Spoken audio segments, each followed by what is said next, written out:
حضرت بایزید بسطامی کی کیفیت۔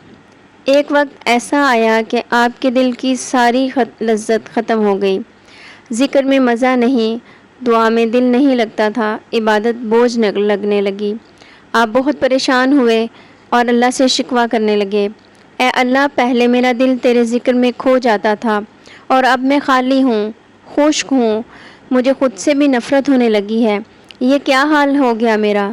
اس حال میں وہ کچھ عرصہ تڑپتے رہے، یہاں تک کہ ایک رات دل پر الہام ہوا، اے بایزید، پہلے تم لذت کے غلام تھے، تم ذکر میرے لیے نہیں اپنی لذت کے لیے کرتے تھے، اب میں نے تمہیں لذت سے خالی کر دیا ہے تاکہ تم صرف میرے لیے عبادت کرو، چاہے تمہیں مزہ آئے یا نہ آئے، یہی میرا قرب ہے کہ تم جذبات پر نہیں یقین پر میرا بن جا۔